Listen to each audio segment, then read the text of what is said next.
बोल सियावर रामचंद्र भगवान की, भारत माता की जय శ్రీరామ్. ఇప్పుడు మనం రామనామం తీసుకున్నాం కదా, కుక్క వచ్చిందా రాలేదా? మెల్ల కుక్క వచ్చింది కదా. సో అట్లేమన్నా మనం భజన చేసేటప్పుడు రామనామం చేసేటప్పుడు అట్లేమన్నా వస్తే ఎలాగొట్టద్దు మనం. ఎందుకనంటే ఎక్కడైతే రామనామము రామ భజన చేస్తే అక్కడ సాక్షాత్ ఎవరు వస్తారు? హనుమంతుడు వస్తాడు. ఏ రూపంలో నన్ను వస్తాడు హనుమంతుడు. కుక్క రూపం, పిల్లి రూపం, ఈగ రూపం, దోమ రూపం, ఏ రూపంలో వస్తాడు. ఎవరు? అప్పుడు మనం డిస్టర్బ్ చేయొద్దు. మన దగ్గరకు వచ్చింది అనుకో మనం మంచిగా చేయాలి. మన దగ్గర ఎక్కువసేపు కూర్చుని టట్టు చేయాలి. హనుమంతుడు మనం చేసేటప్పుడు మన పక్కన వచ్చి కూర్చుండు అని అంటే చచ్చిపోయేటోడు కూడా లేస్తాడు. మంగళం భయ్ అని ఎవరు? మంగళం ఆయన. ఔర దేవత చిత్తన ధరై హనుమత సేయి. ఈ శ్లోకం మీనింగ్ తెలుసా? వేరొక్క దేవతను చిత్తమును అందించక హనుమంతుని సేవించినతడు సర్వ సుఖములు నొనగోర్చును అని అంటారు. అంటే నాకు డౌట్ వచ్చింది, అరే వేరే దేవులు కాకుండా ఒక హనుమంతునికి మనం పూజ చేస్తే అన్నీ వచ్చేస్తాయంటే మనకి కదా, ఇట్లా ఇది సాధ్యము అని అంటే నాకు ఎట్లా ఈ డౌట్ క్లారిఫై అయింది అని అంటే, హనుమంతునికి ఏదైతే అప్పుడు హనుమంతుడు వజ్రాయుధం యూజ్ చేసినప్పుడు కింద పడిపోతాడు కదా, అప్పుడు దేవతలు అందరూ వస్తారు కదా, అప్పుడు ముక్కోటి దేవతలు వచ్చి వాళ్ళ శక్తులను ఇస్తారు. కాబట్టి కేవలం ఒక హనుమంతునికి పూజ చేస్తే మనము ఎంతమంది పూజ చేస్తున్నట్టు? ముక్కోటి దేవతలకు మనము పూజ చేస్తున్నట్టు. కాబట్టి మీరు ఒక హనుమంతునికి గట్టిగా స్మరించుకున్నారనుకో అందరి దేవతలకు వెళ్ళిపోతుంది. అందరి దేవతలను కూడా పూజ చేయండి, బట్ హనుమంతుడిని చేస్తే అందరి దేవతలకు కూడా వెళ్ళిపోతుంది. ఇంకొకటి ఉంటుంది కదా, శంకర సువన కేసరి నందన, అంటే సాక్షాత్తు శంకరాంశ సంభూతుడు ఎవరు? హనుమంతుడు. ఇంకొకరు కూడా ఇప్పుడు శంకర స్వయం కేసరి నందన్ అని కూడా అన్నారు. అంటే హనుమంతుడు ఎవరో గారు ఎవరు? శివుడు. హనుమంతుడు ఎవరు? సో మీరు శివుణ్ణి పూజించినా హనుమంతుడిని పూజించినా ఒకటే. సో నేను ఇంకా ఒకరోజు ఏం చేసిన అంటే ఊకే హనుమంతుడిని చాంట్ చేస్తున్నాను. జై శ్రీరామ్ మీలానే అంటున్నా, జై శ్రీరామ్ జై శ్రీరామ్ అని అంటున్నా. మా ఫ్రెండ్ వచ్చిండు ఒకడు, వచ్చేయమన్నాడు, మామ మనం మనుషులం కదరా, ఊకే మనం హనుమానే అనాలా అని అన్నాడు. మనుషులు అంటే నరులు, మన నరులం కదా మామ, మన హనుమంతుని నుంచి మనకి మన పని పడుతుందా, ఊకే హనుమాన్ అంటావు అని అన్నారు నన్ను. అప్పుడు నేను ఏం చెప్పినా తెలుసా, సాక్షాత్తు నారాయణునికే హనుమంతుని యొక్క అవసరం పడ్డది, మనం తొక్క నరులం, మనకైనా అవసరం పడదా? అవునా కదా? నారాయణుడు ఎవరు? శ్రీ మహావిష్ణువు. రామునికే హనుమంతుని అవసరం పడ్డది కదా. రామాయణంలో హనుమంతుడు లేకపోతే ఎట్లుంటుండే స్టోరీ? డిఫరెంట్ ఉంటుండే. బాస్ ఉండు కాబట్టి మనకు అందరికి కూడా. మీరు రామాయణం చూసారు కదా మొత్తం. స్టార్టింగ్ చూస్తాం మనం, రాముడు వస్తాడు, శివధనస్సు ఇది చేస్తాడు, ఇదంతా ఓకే చూస్తుంటాం. బట్ వన్స్ హనుమంతుని ఎంట్రీ వచ్చిన తర్వాత అప్పుడు మనకి ఒక హ్యాపీనెస్ ఉంటుంది. మనం బయటికి పోతాం, మనము పోం. సో హనుమంతుని ఎంట్రీ ఎట్లా అంటే అంత బ్యూటిఫుల్ ఉంటుంది. ఎవరి ఎంట్రీ? హనుమంతుని ఎంట్రీ. చలో ఇంకొకటి, మీరు ఇప్పుడు పెద్దగా అవుతారు కదా, రైట్? ఎప్పుడైనా సరే మీరు ఏంది అని అంటే, మీకు ఏదైనా సమస్య వచ్చిందనుకో, మీకు కూడా తమ్ముడు చెల్లె మీకు ఏదైనా బాధ వచ్చిందనుకో, మీరు అప్పుడు ఏం చేస్తారు చెప్పండి? హనుమంతునికి మొక్కుతారు కదా. నేను మొన్న ఒక చిన్న వీడియో చూస్తే లిటరల్గా కండ్లకెళ్ళి వాటర్ వచ్చేసాడు నాకు, అంటే ఏడుపు వచ్చేసింది నాకు. అయితే హనుమంతుని పోయి ఒకరు అడిగిరంట, అది జనరల్గా వీడియోలో చూసాను నేను. స్వామి అసలు నువ్వు లైఫ్లో ఏమన్నా కోల్పోయినావా అని అడిగిరంట. ఎవరిని? హనుమంతుడిని. హనుమంతుడు ఏమన్నాడంట తెలుసా? నేను అన్ని కోల్పోయినా అన్నాడంట హనుమంతుడు. ఏం కోల్పోయినావు స్వామి అని అంటే, నా ప్రభు జలసమాధి అయిపోయిండు, అవతారం అయిపోగానే వైకుంఠానికి వెళ్ళిపోయిండు, ఈ భూమండలంలో నేను ఒక్కనే మిగిలినున్నా, నేను ఎవరి కోసం అయితే చేసిన్నో, నా లైఫ్ మొత్తం సాక్రిఫైస్ చేసిన్నో ఆయననే లేడు ఇప్పుడు రాముడు. అయినా సరే నేను ఒంటరి ఎక్కడో మిగిలిపోయినా, భూమి మీద మిగిలిపోయినా అనగానే మనకు ఒకటేసారి కళ్ళకెళ్ళి వాటర్ వచ్చింది. మనం చూడు సింపుల్గా డబ్బులు పోయినాయని ఏడుస్తాం మనం కదా, ఒక్కొక్కసారి ఆరోగ్యం మంచి లేదని ఏడుస్తాం మనం, ఎప్పుడన్నా మనకి ఫెయిల్యూర్ వస్తే ఏడుస్తాం మనం. హనుమంతుని కంటే ఎక్కువ లాస్ అయినామా మనం? లైఫ్ మొత్తం రాముని కోసం సాక్రిఫైస్ చేసిండు హనుమంతుడు. బట్ ఇప్పుడు రాముడు ఉన్నాడా ఇక్కడ భూమండలంలో? కానీ చిరంజీవి హనుమంతుడు భూమండలంలో ఉన్నాడు. బట్ ఎట్లున్నాడు? ఎక్కడెక్కడ రామనామం ఉంటుందో అక్కడ నేను ఉంటా, ఆ నామములనే నేను రామ అవతారాన్ని చూసుకుంటా అని చెప్పిండు. ఎవరు? హనుమంతుడు. ఆయన కోసం మొత్తం రామాయణం చూస్తే హనుమంతుడు ఆయన కోసం ఏమన్నా చేసుకుండా? అరే లంకను ఎవరి కోసం దాటిండు? ఎవరి కోసం దాటిండు? రావణాసునితో యుద్ధం ఎందుకు చేసిండు? ఎవరి కోసం చేసిండు? సుగ్రీవుని ఏం చేసిండు? రాజుని చేసిండు. విభీషణుని రాజుని చేసిండు. మొత్తం పట్టాభిషేకం అయిపోయిన తర్వాత శ్రీరామచంద్రుడు అయోధ్యకు పోయిన తర్వాత హనుమంతునికి ఏదైనా పదవి ఇచ్చిరా? ఏదైనా పదవి ఇచ్చిరా హనుమంతునికి? ఒక ముత్యాల హారం ఇస్తే అల్ల కూడా నా రాముడు నా సీత లేడని చెప్పి కింద కొట్టిండు. ఎవరు? హనుమంతుడు. సో సెల్ఫ్లెస్ సర్వీస్ ఎవరన్నా చేసిరు మొత్తం ప్రపంచంలో అంటే కేవలం ఒకటే పర్సన్. ఎవరు? హనుమంతుడిని మించిన సెల్ఫ్లెస్ పర్సన్ ఎవరు లేడు ప్రపంచంలో. మనం ప్రతి ఒక్కటి ఏదో ఒకటి ఆశించి చేస్తున్నాం కదా. మనం పక్కా సెల్ఫిష్నెస్ ఉంది కదా తమ్ముడు, కరెక్ట్ చెప్పినావు కదా కదా. హనుమంతునికి ఉందా? ఆయన కోసం ఏమైనా చేసుకుండా ఆయన కరెక్ట్ ఆయన లైఫ్ మీరు చదివితే ఆయన ఎంత శక్తివంతుడో ఆయన లైఫ్ కరెక్ట్ చదివిన వాళ్ళకి ఏడుపు కూడా వచ్చేస్తుంది. ఆయన గురించి ఆయన ఏం లేడు భయ్ పాపం. రాముణ్ణి లక్ష్మణుణ్ణి మహిరావణుడు అనే తోడు రాక్షసుడు విభీషణుని యొక్క ఆ మాయ వేషం లేసుకొని వచ్చి వాళ్ళని తీసుకొని పోతాడు పాతాళ లంకకి. పాతాళ లంకకి ఎవ్వడు పోలేడు. ఎంత భయంకరమైనది ఉంటుంది అంటే భూమి లోపల ఉంటుంది పాతాళ లోకము.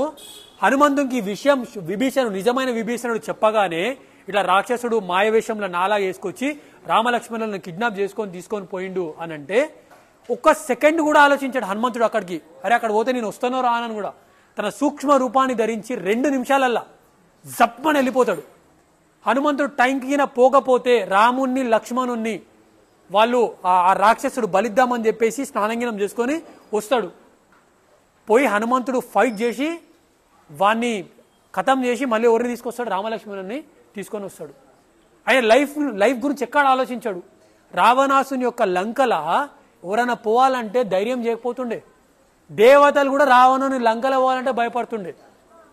అట్లాంటిది ఒక్కరే పోయిర్రు. ఎవరు పోయిర్రు? పోయిండా పోలేడా? పోయి ఉత్తగా వచ్చిండా?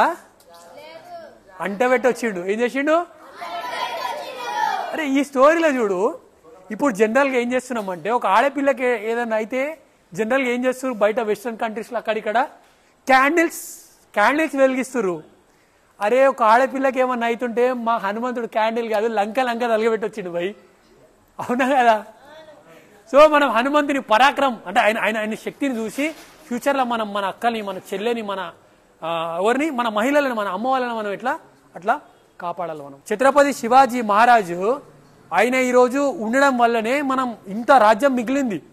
లేదంటే మనం కూడా ఎప్పుడో ఏదో అయిపోతుండే మన భారతదేశం కూడా. శివాజీకి అంతగానం శక్తి ఎట్లొచ్చింది అన్న, అంత ధైర్యం ఎట్లొచ్చింది అని అంటే ఇట్లా మీలాగా మీరు ఎట్లయితే కూర్చొని వింటున్నామో తనకు జీజాబాయి చిన్నప్పటి నుంచే రామాయణం మహాభారతం చెప్పింది కాబట్టి ఆయన ఫ్యూచర్లో అంత శక్తిశాలి అయింది. ఎవరైనరు? శివాజీ. ఒక స్వామి వివేకానంద, ఒక నేతాజీ సుభాష్ చంద్రబోస్, ఒక భగత్ సింగ్, వీళ్ళందరూ ఆషామాషిగా ఇంత లీడర్లు కాలేరు. వీళ్ళందరూ ఏం చదివిరు? రామాయణం చదివిరు, హనుమాన్ చాలీసా చదివిరు, భగవద్గీత చదివిరు కాబట్టి వాళ్ళు ఆ ఉన్నత స్థానాలలో ఉన్నారు. రేపు మీరు ఒక భగత్ సింగ్ కావాలి, ఒక నేతాజీ సుభాష్ చంద్రబోస్ కావాలి. అవుతారా మీరు? పక్కా అవుతారా? మీకు ఎవరికన్నా ఎప్పుడన్నా అనిపించిందా పాకిస్తాన్ మా దేశమేరా భయ్, ఎట్లా గుంజుకుర్రావే కొడుకులు అని అనిపించిందా? మీ అందరికి అనిపించింది కదా. బంగ్లాదేశ్ మాదేరా భయ్, ఎట్లా గుంజుకురి అందరూ అనిపించిందా? మీకు అనిపించలేదా? అఖండ భారతదేశం మాది, ఎట్లా గుంజుకురి కొడుకులు అనిపించలేదా? ఎట్లా గుంజుకుర్రీళ్ళు అని అంటే మన లోపల ఐక్యత లేదు కాబట్టి గుంజేసుకురు. మన లోపల ఏం లేదు? యూనిటీ లేదు. భగత్ సింగ్, నేతాజీ సుభాష్ చంద్రబోసు స్వాతంత్రం వచ్చే టైంకి వాళ్ళు బతికి ఉంటే ఇట్లా పాకిస్తాన్ వాళ్ళు జాగా కావాలని అడుగుతుర్రు అని గాంధీ తాత పోయి భగత్ సింగ్ కి చెప్తే భగత్ సింగ్ ఊకుంటుండేనా? ఊకుంటుండేనా? ఓడో బ్రిటిష్ వాడు వచ్చి ఆక్రమిస్తేనే జలియన్ వాలా బాగ్లో అంత మందిని చంపేస్తే పోయి బాంబు వేసిండు ఎవరు? భగత్ సింగ్. అట్లాంటిది మన పక్కన ఉన్నోళ్ళు పాకిస్తాన్ ని తీసుకుంటా అంటే ఊకుంటుండేనా భగత్ సింగ్? నేతాజీ సుభాష్ చంద్రబోస్ ఊకుంటుండేనా? ఊకోరు. కాబట్టి ఫ్యూచర్లో కూడా మన జాతి ముక్కలు కావద్దు అని అంటే చిన్నప్పటి నుంచి ఇట్లా మన యూనిటీ కావాలి. మీరు రెగ్యులర్గా శాఖకు పోవాలి. ఇట్లాంటి రామాయణం మహాభారతం లాంటి స్టోరీస్ మీరు ఖచ్చితంగా వినాలి. విన్న తర్వాత ఈ స్టోరీస్ మీరు ఏం చేయాలి? ఎవరికి చెప్తారు ఈ స్టోరీస్? మీరు మీ ఫ్రెండ్స్కి చెప్పాలి. మీరు బరాబర్ చెప్పాలి. సెకండ్ చెల్లెమ్మలు మీరు ఇక్కడ ఇంతమంది ఉన్నారు కదా, సో జనరల్గా చాలామంది కామెంట్లలో ఏం అడుగుతారు అని అంటే హనుమంతుని సింధూరం అమ్మాయిలు పెట్టుకోవచ్చా అని అడుగుతారు. హనుమంతుని సింధూరం అమ్మాయిలు నిరభ్యంతరంగా పెట్టుకోవచ్చు. మీరు పెట్టుకోవచ్చు, హనుమంతుని సింధూరం పెట్టుకోవచ్చు. లేడీస్కి మీరు పెద్ద ప్రాబ్లమ్స్ ఉంటాయి కదా, ఆ టైంలో మాత్రం పెట్టుకోవద్దు. జనరల్గా మాత్రం మీరు ఎప్పుడైనా పెట్టుకోవచ్చు. హనుమంతుని సింధూరం పెట్టుకోవచ్చు, రైట్. హనుమంతుని సింధూరము మీరు ఎగ్జామ్ హాల్కి పోయినా ఎక్కడికి పోయినా సరే, ఇక్కడ బొట్టు పెట్టుకుంటాం కదా, మీరైతే పెట్టుకుంటే, మేము చిన్నగా ఉన్నప్పుడు ఏం చేస్తుండే అంటే ఇక్కడ బొట్టు పెట్టుకుంటుండే మేము హనుమంతుని సింధూరం. మేబీ అన్నకి కూడా గుర్తుంటుంది. మళ్ళీ ఏం చేస్తుండే తెలుసా, మేము ఇక్కడ పెట్టుకున్న తర్వాత కొంచెం ఇట్లా బటన్ ఓపెన్ చేస్తుండే. మనం ఇట్లా బటన్ ఓపెన్ చేసి ఇక్కడ ఇంత పెట్టుకుంటుండే, పెట్టుకొని మళ్ళీ ఇట్లా పెట్టుకొని పోతుండే. హనుమంతుని సింధూరం పెట్టుకుంటే తెలియని ధైర్యం ఉంటుంది. అట్లా హనుమంతుని సింధూరం పెట్టుకుంటే ధైర్యం ఉంటుంది. చిన్నప్పుడు ఏంటంటే మా ఫ్రెండ్స్ ఎవరో ఒకరు ఈ దయ్యాల సినిమాలు అవి చూస్తుండే కదా, చూసే టైంలో కూడా ఏం చేస్తుండే అంటే భయం అవుతుండే మనకి చిన్న ఉన్నప్పుడు. సేమ్ కథ, హనుమంతుని గుడికి పోతుండే, రావి చెట్టు ఆకు ఉంటుంది కదా, ఫుల్ రుద్దుకుంటుండే, పొద్దుగాల బొట్టు పెట్టుకుంటే సాయంత్రం పోతుంది. మళ్ళీ గుడికి పోదామంటే గుడి బంద్ చేసి ఉంటుండే. అప్పట్లో ఆ హనుమంతుని అది ఉంటుంది కదా, దాన్ని పెట్టుకొని నేను ఏం చేస్తుండే అంటే జోబులో పెట్టుకుంటుండే. జోబులో పెట్టుకొని పండుకునేటప్పుడు జోబులో పెట్టుకొని పండుకుంటుండే. ఆవిడ లోపల ఏమనిపిస్తుండేనంటే ఏ దయ్యం వస్తుంది రా భయ్ రాని, ఏ దయ్యం వస్తుంది రాని, అమ్మా దేక్లేంగే, అంతే దేక్కలేంగే. ఇంత ప్రశాంతంగా నిద్రపోతుండే అంటే పొద్దున 5 గంటలకు లేవాలి. జనరల్గా సింధూరం పెట్టుకున్న దయంగా వేగ రాదు కదా, మళ్ళీ వండుకొని 10 గంటలకు లేస్తుండే పురుసత్గా. అర్థమైందా? సో ఆ బొట్టులో ఏముంటుంది ఆ ఫైర్ ఉంటుంది. ఏ బొట్టులా? హనుమంతుని బొట్టులా. సో మీకు ఎగ్జామ్ ఉన్నప్పుడు కూడా పక్కా హనుమాన్ చాలీసా చదివి పోవాలి. మీరు అందరూ ఎగ్జామ్ ఉంటుంది కదా, హనుమాన్ చాలీసా చదివి పోర్రి. మీకు పోయినాక చదువుకోవాలి. మళ్ళీ చదవకుండా దాని మన హనుమాన్ చాలీసా పోతామంటే హనుమంతుడు కూడా ఏం చేయడు మరి కదా. సో పక్కా హనుమాన్ చాలీసా చదివి మీ ప్రయత్నం మీరు చేసి ఏం చేస్తారు, ఎగ్జామ్ సెంటర్కి పోతారు మీరు, రైట్. సో ఇప్పుడు మనం ఎన్ని నేర్చుకున్నాం? చాలా నేర్చుకున్నామా? కొన్ని నేర్చుకున్నాం. మనం చాలా నేర్చుకున్నాం కదా. రెండోది, అన్నా నేను ఈరోజు నాన్ వెజ్ తిన్నా, నేను జై శ్రీరామ్ అనొద్దన్నా అని చెప్పి సైడ్కి వస్తాడు ఒకడు. మీరు నాన్ వెజ్ తినుర్రి, వెజ్ తినుర్రి, భగవంతుని నామస్మరణ ఎప్పుడన్నా చేయొచ్చు. స్నానం చేయకపోయినా మీరు జై శ్రీరామ్ అనొచ్చు, ఓకేనా? మీరు కూడా అనొచ్చు, రైట్. స్నానం చేస్తేనే జై శ్రీరామ్ అనాలా, స్నానం చేయకపోతే జై శ్రీరామ్ అనొద్దా? No matter. ఎక్కడున్నా సరే నిరంతరం రామనామాన్ని మీరు చేస్తుండాలి. జై శ్రీరామ్. పక్కన మీ వేరే మతస్థులు, వేరే దోస్తులు ఉన్నారు, ఆడేమనుకుంటే నీకు ఎందుకు, నువ్వు వేరే మతాలను తిరతలేవు కదా, జై శ్రీరామ్ అనే అంటున్నావు కదా భయ్. నీ రామునికి నువ్వు ఏం చెప్తున్నావు? జయం అని చెప్తున్నావు. నువ్వు రామనామాన్ని తీసుకుంటే నీ పక్కకు ఎవరు వస్తారు భయ్? హనుమంతుడు వస్తాడు. అందుకే నేను అంటున్నా జై శ్రీరామ్ అని చెప్పి. తప్పేముంది?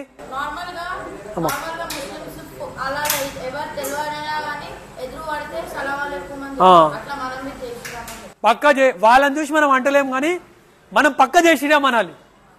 పక్కా ఏమనాలి మనం? జై శ్రీరామ్. సెకండ్ థింగ్, గుడికి పోతున్నాం కదా, మీరు అందరు గుడికి పోతారు కదా. సో నేను ఏం అబ్జర్వ్ చేసిన, చాలా మంది ఏం చేస్తున్నాం, మనం అందరం కూడా ఇక్కడ చాలా మంది డాన్స్ ఉన్నారు నాకు తెలుసు, కానీ హనుమంతుని కంటే డాన్ ఓవర్ కావద్దు. ఆయన కంటే ఎక్కువ డాన్లను మనం కావద్దు. గుడికి పోయినప్పుడు చాలా మంది మనం ఏం చేస్తున్నాము అని అంటే ఫస్ట్ చాలా వినయంగా ఉండాలి, ఓకే? చాలా వినయంగా ఉండాలి. హనుమంతునికి మంచిగా దండం పెట్టాలి. పెట్టిన తర్వాత ఈ చుట్లు తిరిగేటప్పుడు మనం ఏం చేస్తున్నాము అని అంటే, మన భాషలో ఒకటి ఉంటుంది కదా, మనం అందరం ఈ హైదరాబాద్ భాషలో మనం ఇట్లా ఛాతి ఇట్లా లేవాడు ఇట్లా నడుచుకుంటే చుట్లు తిరుగుతాం మనం, అవునా కదా? మీరే చాలా మంది తిరుగుతాం కదా అమ్ముడు, ఇట్లా చుట్లు తిరుగుతాం మనం ఆయన ముంగల. అరే మనం ఎవరి ముంగల చుట్లు తిరుగుతున్నాం అట్లా? హనుమంతుని ముంగల మనం. ఇది పద్ధతేనా? ఇది తోక తీసుకొని ఒక్కటి కొడితే మన పరిస్థితి ఏంది? ఆయన కొట్టాడు జనరల్గా, కానీ it's a kind of respect కదా దేవునికి. సో చాలా వినయంగా ఉండాలి మనం స్వామి దగ్గర. ఎట్లుండాలి? మీరు రాముని గుడికి పోతారా?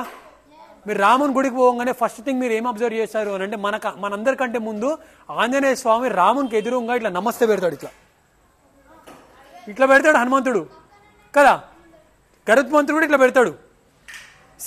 రామునికి హనుమంతుడే అంత రెస్పెక్ట్ ఇస్తున్నప్పుడు, హనుమంతుడు మన దేవుడు, రాముడు మన దేవుడు కాబట్టి మనం ఎప్పుడైనా సరే గుడిలో ఉన్నప్పుడు ఎట్లుండాలంటే చాలా డౌన్ టు ఎర్త్ ఉండాలి, చాలా డౌన్ టు ఎర్త్ ఉండాలి. ఆయన కాళ్ళు కింద, హనుమంతుని కాళ్ళు మొక్కొద్దు అనేది కూడా ఏం లేదమ్మా. అందరు కాళ్ళు మొక్కొచ్చు, హనుమంతుని కాళ్ళు అందరు మొక్కొచ్చు.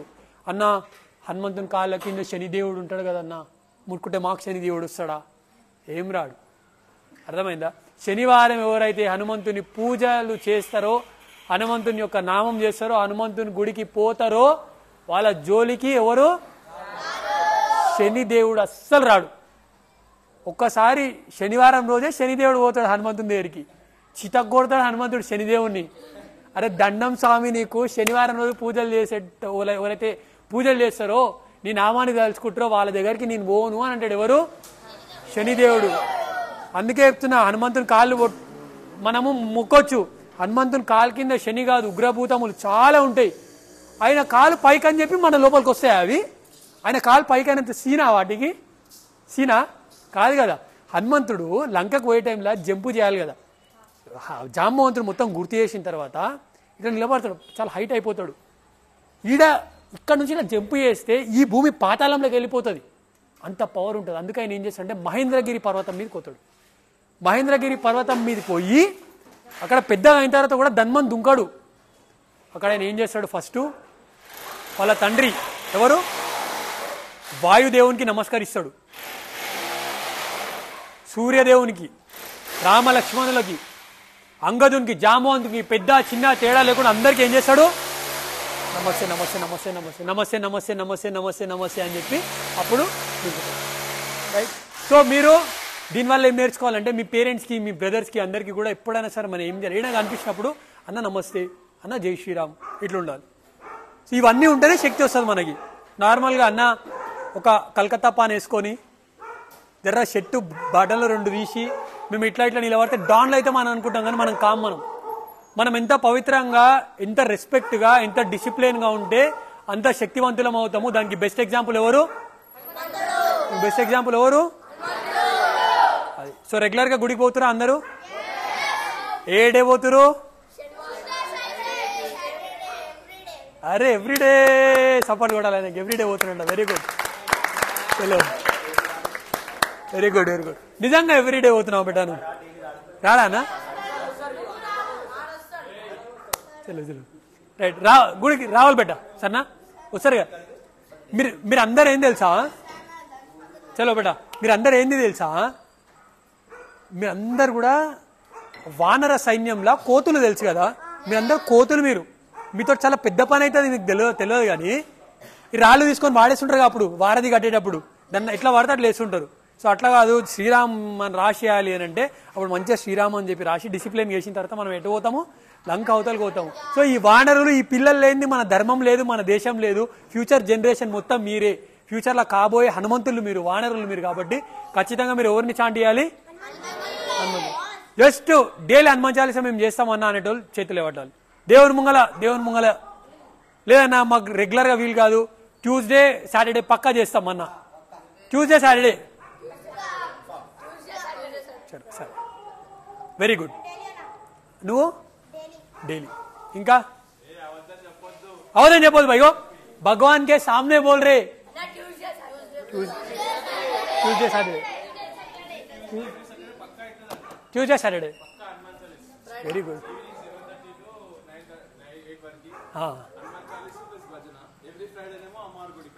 Super super. బస్ చాలు, మన గుళ్ళు కాపాడుకుంటాం బేటా. మీరు చెప్తున్నారు లైఫ్లో ఎంత సక్సెస్ అవుతారు తెలుసా? మీరు డైలీ హనుమాన్ చాలీసా చేస్తే చాలా సక్సెస్ అవుతారు. మీరు చాలా అంటే చాలా సక్సెస్ అవుతారు. హనుమంతుడిని నమ్ముకున్న వాళ్ళు ఇవాళ వరకు ఎక్కడ కూడా అన్యాయం అయిపోలేరు. బెస్ట్ ఎగ్జాంపుల్ ఎవరు చెప్పు? హనుమంతుడిని నమ్ముకున్న వాళ్ళు రాజులయ్యారు. ఎవరు? సుగ్రీవుడు రాజయ్యండు, విభీషణుడు రాజయ్యండు. ఆఖరికి మళ్ళీ తిరిగి రాముడు అయోధ్యకు పోయిన తర్వాత మళ్ళీ పట్టాభిషేకం అయ్యి మళ్ళీ రాముడు కూడా రాజయ్యండు. దేవుళ్ళే రాజులేరు, మనం కామా? అవుతాం కదా. సో కాబట్టి మీరు అందరూ కూడా రెగ్యులర్గా ఎవరిని చాంట్ చేయాలి? హనుమంతుడిని చాంట్ చేయాలి. సరే అన్న, మాకు అసలు టైం లేదు, మాకు సడన్గా ఒక పెద్ద ప్రాబ్లం వచ్చింది, మొత్తం హనుమాన్ చాలీసా చేసే సిచ్యువేషన్ కూడా లేదు. ఒక్కటే లైన్ ఉంటుంది, ఈ లైన్ మాత్రం నేర్చుకోవాలి మీరు. నాతో పాటు మీరు ఆ లైన్ అనండి. ఈ లైన్ మీరు చేస్తే ఇమీడియట్గా మీకు ఒక రిలాక్స్ అనేది ఉంటుంది. హనుమాన్ చాలీసాలో చాలా మెయిన్ లైన్ ఇది, రైట్? లాస్ట్ లైన్ ఇది, మీకు అర్థమైపోతుంది. ఈ ఒక్క లైన్ చదివితే చాలు. మీరు అప్పుడప్పుడు రెగ్యులర్గా మొత్తం చదవాలి. పవనతనయ సంకటహరణ మంగళమూరతి రూప రామలకన సీతా సహిత హృదయ బసహు సురభూ. అంటే పవనతనయ సంకటహరణ అంటే వాయుదేవుని యొక్క కుమారుడా, మా కష్టాలన్నీ కూడా తొలగించే స్వామి, మంగళ స్వరూపుని నువ్వు అంటే నువ్వు ఎక్కడికి వస్తే అక్కడ శుభం అయిపోతుంది స్వామి. సీతారామ లక్ష్మణ సమేతముగా నీవు నా హృదయముల నివసింపు స్వామి అని అడుగుతున్నాము. ఎవరిని అడుగుతున్నాము? హనుమంతుని అడుగుతున్నాము. హనుమాన్ చాలీసా మీకు స్టోరీ తెలుసా? తెలియదు కదా. నెక్స్ట్ వచ్చినప్పుడు చెప్తాం మీకు. కొన్ని సస్పెన్స్ పెట్టాలి కదా కదా. కాకపోతే హనుమాన్ చాలీసా చేస్తే మీకు ఏం లాభం వస్తుంది అని అంటే, విలేజెస్లా, ఘాట్ రోడ్లల్లా, ఓకే. మళ్ళీ తర్వాత మొన్న భద్రాచలం పోయినా. నేను భద్రాచలం పోయినప్పుడు ఏమైపోయింది అని అంటే, ఇటు సైడ్ మొత్తం శ్మశానం ఉంది. శ్మశానం అంటే తెలుసుగా మీకు, కబరిస్తాన్ ఉంది, గోదావరి ఉంది, పక్కన కబరిస్తాన్ ఉంది, అటు సైడు మన రాముల వారి టెంపుల్ అంతా కూడా ఉంది, రైట్. సో అక్కడ ఏంటంటే ఒక హనుమంతుని విగ్రహం పెట్టిరు తీసుకొచ్చి ఇంతది, వాటికి ఆపోజిట్గా, వేటికి ఆ శ్మశాన వాటికి ఆపోజిట్గా హనుమంతుని విగ్రహం పెట్టిరు. సో నాకు చూడంగానే ఏమనిపించిందంటే, అరే పాపం రా, అవి వాటికి ఇంకేమైనా ఛాన్స్ ఉందా? అవి బయటికి రాలేవిగా, తండ్లాడుతున్నాయి అవి. ఆడ బయట ఎవరిని పెట్టిరాడా? బాస్ని పెట్టిరు. సో మెయిన్గా ఘాట్ రోడ్స్ తెలుసా మీకు? ఘాట్ రోడ్స్ అంటే ప్రమాదకరమైన రోడ్లు ఉంటాయి కదా, టర్నింగ్స్. ఒకప్పుడు ఈ టర్నింగ్స్ దగ్గర హనుమంతుని విగ్రహాన్ని పెడుతుండే. ఏడా టర్నింగ్స్ దగ్గర హనుమంతుని విగ్రహం పెడుతుండే. ప్రతి ఊరికి ఒక హనుమంతుని విగ్రహం అంటే ఒక హనుమాన్ టెంపుల్ ఉంటుండే. ఇప్పటికీ కూడా మొత్తం దేశంలో హనుమంతుని గుడి లేని ఊరే లేదు తెలుసా మీకు? ఎందుకు అని అంటే, ఏవైతే ఉగ్రభూతములు అంటామో, నెగిటివ్ ఫోర్సెస్ ఉంటాయో అవన్నీ కూడా ఊరు లోపలికి రాకుండా ఆ టర్నింగ్ పాయింట్లలో ఎక్కువ ఉంటాయి. ఆ చెట్ల దగ్గర, చెట్ల మీద, కొండల మీద కూర్చొని ఉంటాయి. సో అవి అన్ని కూడా దగ్గరికి రాకుండా, ఎఫెక్ట్ చేయకుండా ఎవరిని పెడుతుంటే? హనుమంతుని పెడితే దగ్గరకు వస్తాయా? అసలు రా. ఇంకోటి మనము లాస్ట్ ఒక 1-2 చెప్పి మనం క్లోజ్ చేద్దాం, ఓకే. జనరల్గా సైంటిఫిక్గా అది రైట్ రాంగ్ అయితే తెలియదు, కానీ ప్రాక్టికల్గా ఎక్స్పీరియన్స్ చేసిన వాళ్ళకి చాలా మందికి తెలుస్తుంది. సో ఏంటి అని అంటే, ఊర్లో పెద్దవాళ్ళైనా సరే ఎవరైనా సరే ఎప్పుడైనా సరే ఒకసారి పడుకున్నప్పుడు, బయట పడుకున్నప్పుడు, గాలి దగ్గర అక్కడిక్కడ పడుకున్నప్పుడు ఏమైపోతుంది అని అంటే, నైట్ పూట సడన్గా మనకు మేల్కి వచ్చేస్తుంది. ఒక్కొక్కసారి ఏంటంటే టాప్ టు బాటమ్ సంథింగ్ ఎవరో ప్రెస్ చేస్తున్నట్టు ఈ కైండ్ ఆఫ్ ఫీలింగ్స్ వస్తుంటాయి ఒక్కొక్కసారి మనకి. జనరల్గా అప్పుడు నాకు కూడా వచ్చింది చాలాసార్లు, షేక్ అవుతుంటుంది, చాలా మందికి వస్తుండే అట్లా. సో టైంలో ఏం చేస్తుండే అంటే, ఒక 2-3 లైన్స్ హనుమాన్ చాలీసా చేసి మళ్ళీ రిలాక్స్ అయిపోతుండే, okay. So Hanuman Chalisa noted ఉండాలి మనందరికీ కూడా, పక్కా నోటెడ్ ఉండాలి. కొన్ని లైన్స్ అన్న నోటెడ్ ఉండాలి. సో హనుమాన్ చాలీసాలో తులసీదాస్ ఏం చెప్తాడు తెలుసా మీకు? భూత పిశాచ నికట నయ్యావై మహావీర జప. సో తులసీదాస్ ఏం చెప్పిండు అంటే, మహావీర నీ నామము విన్నప్పుడు భూత ప్రేత పిశాచములు దగ్గరకు రాజాలలేవు, దగ్గరికి కాదు, అసలు టచ్ కూడా చేయలేవు. హనుమంతుని నామంలో ఆ పవర్ ఉంటుంది. సో హనుమంతుని లైఫ్ మీరు కరెక్ట్గా చూస్తే, హనుమంతుని యొక్క ఈ సినిమాలు ఇవన్నీ చూస్తారు కదా, ప్రతి ఒక్కరు నేర్చుకోవచ్చు హనుమంతుని నుంచి. సెల్ఫ్లెస్ సర్వీస్ ఎవరి నుంచి నేర్చుకోవచ్చు? ఆయన గురించి ఏమైనా చేసుకుండా. డిసిప్లిన్ ఎవరి నుంచి నేర్చుకోవచ్చు? హనుమంతుని ఏమంటాం తెలుసా? ఎస్ మ్యాన్ అంటాం. ఏమంటాము? ఎందుకు ఎస్ మ్యాన్ అంటారన్నా? ఎందుకు ఎస్ మ్యాన్ అంటాం? మన ఇంట్లో మమ్మీ డాడీ ఏదైనా పని చెప్పారు అనుకో, మమ్మీ అంత దూరం నేను పోను, నువ్వు పోవచ్చుగా, నువ్వు కూరగాయలు నువ్వు తెచ్చుకోవచ్చుగా అని అంటాం కదా. పోతాం మనం. హనుమంతుణ్ణి సంజీవిని తీసుకొని రాపో, సూర్యోదయం లోపలనే రావాలి అని అంటే జప్పని వెళ్ళిపోయిండు. అదే అంత దూరం ఉంది, అక్కడెక్కడో నార్త్ సైడు, నేనున్న సౌత్ సైడు, లంక అవతల అన్నాడు హనుమంతుడు. లంక దాటాలి, నీతోట అవుతుంది, ఎవరితో కాదు అని అంటే అప్పుడు హనుమంతుడు, లేదు నాతో కూడా ఏమవుతుంది, పెద్ద పెద్దలు మీతోట అవుతలేదు అన్నాడా? అనలేడు కదా. ప్రతి ఒక్కటి చేసిండు హనుమంతుడు, చెప్పింది ప్రతి ఒక్కటి చేసిండు హనుమంతుడు. అందుకే హనుమంతుడిని ఏమంటాం మనం? ఎస్ మ్యాన్ అంటాం హనుమంతుడిని. దెన్ ఇంకోటి ఏం చెప్పినంటే కాన్ఫిడెంట్. రావణాసుని ఇందాక చెప్పినా కదా, ఎట్లా చెప్తాడు రావణాసునికి? నాకు గుద్దులతో చంపేస్తాను నిన్నాను అంటాడు. ఎవరిని? రావణాసుని. మంచి వాళ్ళు నిలబడలేరు హనుమంతుని ముంగల. సో ఆయన పోయేటప్పుడు కూడా ఎంత ఫాస్ట్ పోతాడు అని అంటే, మెరుపు వేగం హనుమంతుంది. ఏ వేగం? ఆ స్పీడ్, ఆ కాన్ఫిడెంట్, ఇవన్నీ ఎవరి నుంచి రావాలి మనకి? హనుమంతుని నుంచి రావాలి మనకి. సో మీరందరూ రెగ్యులర్గా అందుకే హనుమంతునికి సంబంధించినవి ఏం చేయాలి? చదువుతూ ఉంటే మీకు ఏమొస్తుంది? శక్తి వస్తుంది. ఓకేనా? చేస్తారా అందరు కూడా? చలో. హనుమాన్ చాలీసా చేస్తే ఏం లాభం అన్నా అనంటే, హనుమంతునికి ఎప్పుడైనా సరే ఆయన శక్తిని ఆయనకు మనం గుర్తు చేస్తే జాంబవంతుడు చెప్తేనే కదా నువ్వు సముద్రాన్ని దాటగలుగుతావు, నువ్వు చాలా పెద్దగా అయిపోతావు, నువ్వు రావణాసుని కాదు నీకంటే శక్తివంతులు ఎవరు లేరు అని చెప్పి ఎవరు చెప్తారు? జాంబవంతుడు ట్రై చేస్తే ఆయన శక్తి ఆయనకు తెలిసి ఆయన ఏం చేస్తాడు, లంకను అవతల దుంకేస్తాడు. సో హనుమాన్ చాలీసాలో కూడా మనం అదే చెప్తున్నాం, సబసుకులా హై తుమ్హారి శరణ తుమ్ రక్షకు కహకోడరని అంటున్నాం. అంటే నువ్వే రక్షకుడు అయినప్పుడు మేము ఎవరికి భయపడం స్వామి అని అంటున్నాం, మనం హనుమంతుడికి చెప్తున్నాం. అంటే వీళ్ళను రక్షకుడు అని అంటున్నారు, నేను వీళ్ళకి హెల్ప్ చేయాలని వెళ్ళిపోతాడు హనుమంతుడు. ప్రతి లైన్ అట్లనే ఉంటుంది. కాబట్టి హనుమాన్ చాలీసాలో మనం హనుమంతుని యొక్క గుణగుణాలను ఆయన వర్ణిస్తాం కాబట్టి ఆయన ఇమీడియట్ ఎఫెక్ట్ ఉంటుంది మనకి. వేరే చాలా మంత్రాలు ఉంటాయి కదా, అవి ఇమీడియట్గా పనిచేయవు కానీ ఇది ఇమీడియట్గా పనిచేస్తుంది. మొత్తం భూమండలంలో సప్త చిరంజీవులల్లా హనుమంతుడు ఒకడు, శాస్త్రమే చెప్పింది. ఇప్పుడు శివుడు ఏడుంటాడంటే మనం ఏం చెప్తాం, కాశీలను కైలాసంలను లేకపోతే అరుణాచలంలను అని కొన్ని ప్లేసెస్ చెప్తాం కదా మనం అందరం కూడా. వెంకటేశ్వర స్వామి ఏడుంటాడు, తిరుపతిలో ఉంటాడు. మళ్ళీ ఇంకెవరు మనకు నరసింహస్వామి ఉంటాడు, యాదగిరిగుట్ట. అసలు హనుమంతుడు ఏడుంటాడు అని అంటే ఎక్కడైతే రామనామం ఉంటుందో, ఎక్కడైతే రాముని భజన చేస్తారో, ఎక్కడైతే రాముని గురించి మాట్లాడతారో అక్కడ నేను ఉంటా అని చెప్పి సాక్షాత్ ఎవరు చెప్తారు? ఇప్పుడు నేను తిరుపతి పోవాలంటే 600 టికెట్ పెట్టుకొని కొంచెం ప్రాసెస్ పడుతుంది, బట్ నేను పోతా కదా, కానీ లేట్ అవుతుంది కదా, నాకు ఇమీడియట్గా కావాలి, ఇమీడియట్గా నాకు దేవుడు పక్కన రావాలంటే ఎవరు వస్తారు? హనుమంతుడు వస్తాడు. కాబట్టి హనుమంతుడిని కలియుగంలో చాలా ఫాస్ట్గా రెస్పాండ్ అయ్యే గాడ్ ఎవరు అని అంటే హనుమంతుడు. ఏ సమస్య ఉన్నా సరే హనుమంతుడి దగ్గరికి వెళ్ళిపోవాలి మనం. చాలా మంది ఏం చేస్తారంటే 11 రోజుల సంకల్పం తీసుకుంటారు. ఎన్ని రోజులు? మీరు మీ పేరెంట్స్ తోటి చేయించాలి, మీకేం అవసరం లేదు. ఒక 11 days ఏదైనా ఫుల్ ప్రాబ్లం వచ్చింది అనుకో, 11 days daily 11 times Hanuman Chalisa 11 days చదవాలి, స్నానం చేసుకొని. అప్పుడు వాళ్ళ సమస్యకి పక్కా సొల్యూషన్ దొరుకుతుంది. 99.9% సొల్యూషన్ దొరుకుతుంది.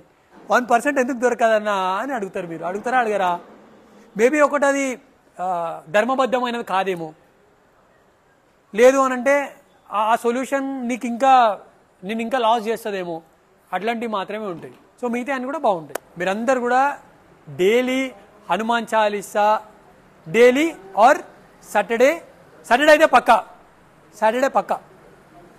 మంగళవారం మేము హనుమాన్ చాలీసా చేస్తామన్నా అని చెప్పి మనం సంకల్పం తీసుకుందామా?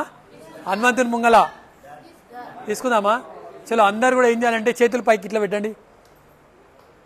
మీరందరూ సంకల్పం తీసుకుంటారు దేవుని ముందల, సరేనా? సో నేను అంటా, నాతో పాటు మీరు అనాలి, అంటారా? ఓకే, పక్కా హనుమాన్ చాలీసా సంకల్పం తీసుకుంటారు మీరు అందరు కూడా, రైట్? చలో నాతో పాటు మీరు అనాలి,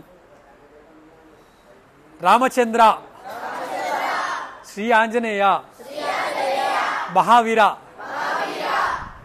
ప్రతి వారం తప్పకుండా ఏదో ఒక రోజు, శనివారం అయితే